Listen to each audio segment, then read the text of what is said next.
Good morning. Good morning. Am I speaking to Pippa? You are. Hi, how are you, Toni? I'm fine, thanks. And how are you? Good, very well this morning. Thank you very well. I hope that you heard a little bit of that music that I was playing for you. I did, yes. Thank you. The producer had me on while I was playing. Yeah, it's called Children of the Future. Yes. And I thought that was really quite appropriate for what you are doing. So please introduce yourself and tell us who you are and what you do. Sure. So my name is Pippa Jarvis, and I have the good fortune to be living my dream and working with children every day. We run a children's home for abandoned babies. We have been doing so for about 27 years. And we have managed to find families for over 900 of the babies that we've cared for, and it's the greatest privilege of my life. Wow, hey, 900 children have been given families. And as I was saying to you yesterday, our family theme, our Marfan family theme for the month of June is children belong in families. And so I know that, you've just told us that you have found families for 900 little ones that were abandoned or taken away from their mothers, I believe. But you've also adopted, and between you and your mom, I think you have quite a large family too, don't you? Yes, we do. My mother was the founder of the organization, and in her period of time, she adopted 17 children. I've adopted 14, and my sister has 5. So between us, we're raising an entire generation of children. How many? Add that up for me. I think it's close to 35, give or take. Wow, hey. But some of those must be grown up already, eh? Because you've been doing this for my mother, of course, because she began the whole process. So her youngest adopted child is 18 now. So hers are largely now young adults. And my eldest son is going to turn 21 next month. And then I go all the way down to age 5. So it's a whole range of ages. And Pippa, can I ask you, why does it happen that, you end up, or maybe you choose to adopt some of these and find homes for others? So, Toni, our mission has been to find a family for every baby, even the ones that are very difficult to find families for. You must remember that adoption is something that people do to grow their family, and you have options when you adopt. So you can pick the child that you want in terms of its gender and in terms of any issues that it might come with. And in the early years when HIV was such a big problem in South Africa, there were a lot of children who were coming into the system who had developed HIV or at least developed AIDS. And nobody, when they were looking to adopt, families didn't want to adopt a child with in those days, a terminal illness. So many of our children have been absorbed into our own family because of that issue or other issues. I have, for example, a deaf child. The other barriers to placement are children who come into the system with a sibling. People who want to adopt are seldom interested in adopting multiple children. They'll adopt one at a time, but not, sibling set. So any children who come in as a set of 2, 3, or 4 are often kept in the system for many years and potentially actually for their entire childhood. So our family didn't want to send those difficult-to-place children into other institutions for their lifetime. We felt that we could offer them a family life and provide for them in a way that they wouldn't get otherwise in a children's home. Yeah, of course. Now that raises the issue that you're really about finding homes for abandoned babies, aren't you? Yes, that's really the core. We believe that every baby belongs in a family and from as young as possible, because that is how the healing begins. The earlier you start, the more you can invest in those children. So for us, it's a real tragedy when the system is so slow and takes so much time that children end up spending years in institutions where they actually could be getting the healing and the nurture from a family. So we fight very hard. We're really strong advocates for trying to fix the system where it's broken in places where it takes too long, like issuing birth certificates for abandoned children. Those things are, for us, taking unacceptably long time periods, and we really need to fix that. If we're going to have a hope of helping these children to reach their full potential, we really need to fix the system where it's broken. Yeah. And then who do you work through? So we are a child and youth care centre. That's our registration, and we have to work with child protection organisations whose job it is to place the children. So we work closely with the government department, the Department of Social Development, and then we work with agencies that are registered as child protection organisations with the ability to do adoption. Mm-hmm. Yeah, and so you don't get babies direct coming to you. So that doesn't happen so much anymore. Now we get mostly phone calls from the state hospitals and police stations to say that there's been a baby who's abandoned or relinquished into the system, and would we be able to have space? And sadly, that's another problem where the system is broken, is because the placements were taking so long, because everything dragged, there are very seldom spaces available in children's homes now. So we are always full to capacity, and as soon as there's an empty space where the child gets placed, immediately that spot is filled, sometimes in the same day, sometimes the day after, because there's such a desperate need for homes like ours at the moment. Mm-hmm. How many children do you have at TLC? So we currently, because of the COVID thing, are running above our numbers. We have 39. We registered actually for 32, but we have had to take in extra. And you presume or you hope that the extras will be able to be placed somewhere. Well, that is our hope. We acknowledge that the system, is really a problem. Every little role player in the system really needs to understand the impact that their delays have on the children. Where we were placing children between 6 and 9 months in their stay with us, now on average it's between 33 and 40 months that they stay with us. Yeah. So it's really an unacceptably long time frame. Yeah, it is. Yes. And this is just talking about the sort of practicalities of the project, if you like. Mm-hmm. But as you've said, there's healing, there's the nurturing, there's the caring for the children. It's really about being family. And who are the people that actually manage or that do the work, do the nurturing and the caring and the healing? Yes, no, absolutely. We're very blessed to have at the moment a wonderful caregiving cohort, people who are really emotionally invested in the well-being of our babies. And we try our best to train them in a philosophy called trauma-informed caregiving, which, is there to basically acknowledge that every child that's not with its biological mother has experienced trauma in some way. And we need to do our best to try and heal that as quickly and as thoroughly as we can, because those things have a lasting impact on our adult life later. Mm-hmm. Mm.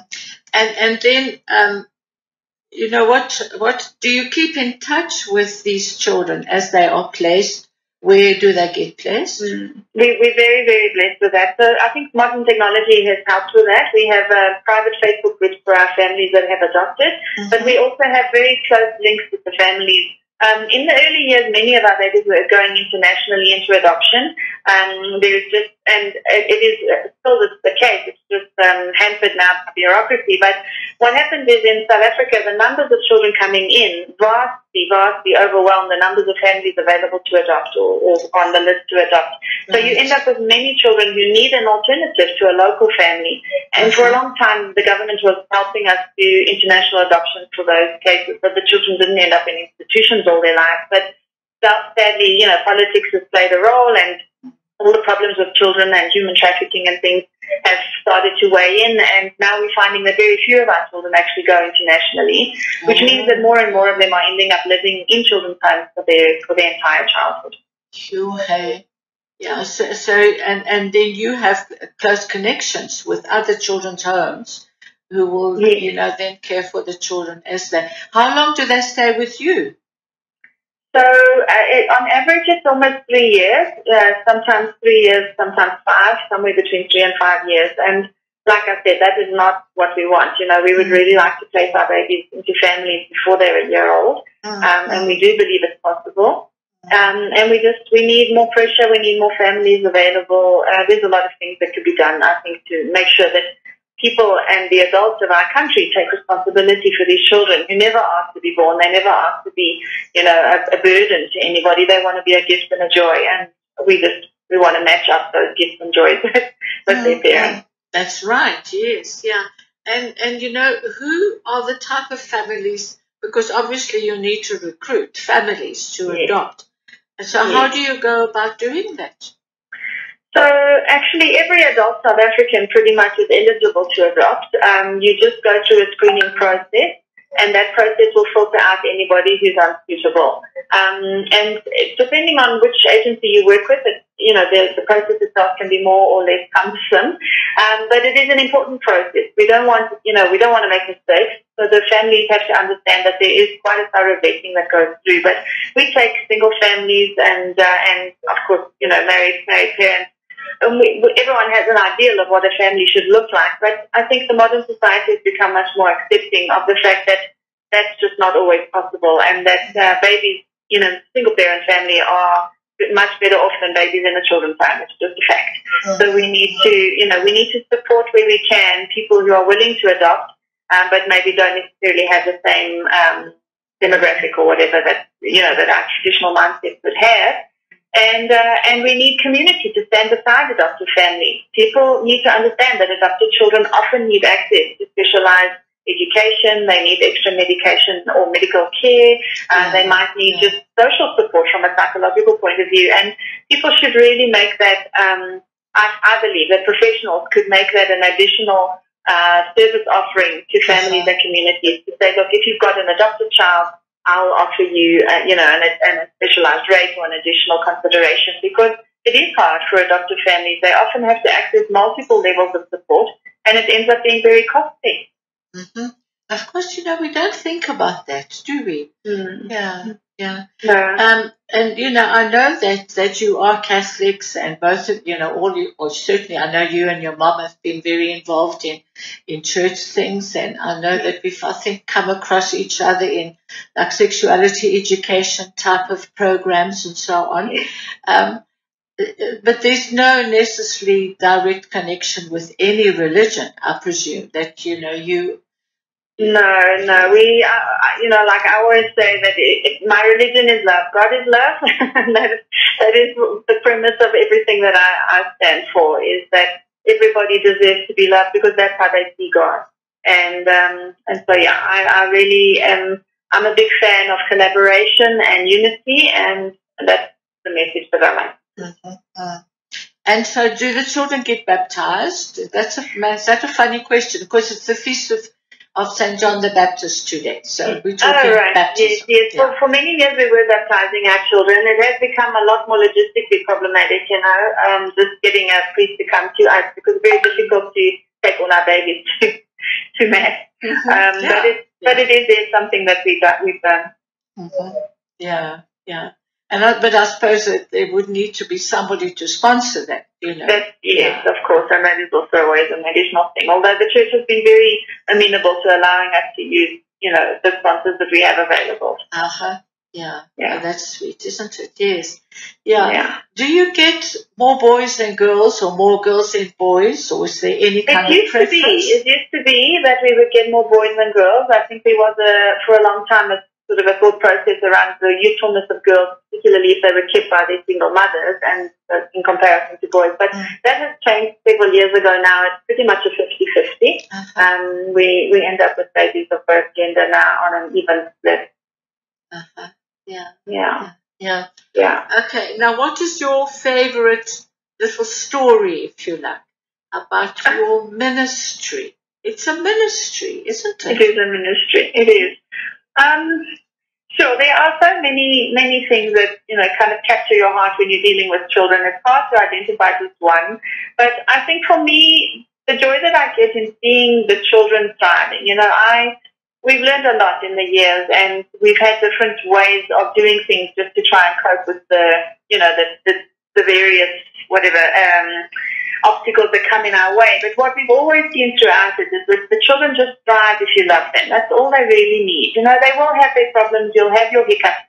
But if you really, really love them and you want what's best for them, and sincerely give each one, what they need individually, then they just thrive. And it's like watching a gift be unwrapped. They arrive in these tiny, stressed little bundles that are insecure and unsure, and within a few months they are these rolling little, little cuddly balls of joy. And for me, that is always a miracle. To take a baby that was found in a bin, who has this look of horror and terror on its face for the first few days, and then watch it slowly peel away all of that insecurity and self-preservation mode, and just become this lovable, interactive little person. I think it's the greatest gift. Mm-hmm. So they're all your special moments, are they? They are, every one of them. That's my special moment. I really get so much joy from the work I do. I know people think it's sad and that that it's a reflection of such tragedy, and it is, but it is also an opportunity to be part of the most amazing miracle every day. Mm-hmm. And that for me, I think is such a gift. I love the work that I do, and I feel that it is such an essential part of rebuilding the fabric of society, and I get so much pleasure from it. Mm-hmm. You're a lucky lady, hey? I am. I am. And you say that all the children need is love, but what does TLC need? Money. Oh, it's a terrible thing when everything is wrapped up in that. But of course, looking after children is an expensive project, and so we get a lot of our donations of formula and nappies and groceries and things brought to us. But there are these overheads like electricity and like petrol for our cars and school fees and things like that. They cost money, and we can't pay ISCOM with nappies and nan, unfortunately. So we have a great project that we do at the moment called Adopt a Cot.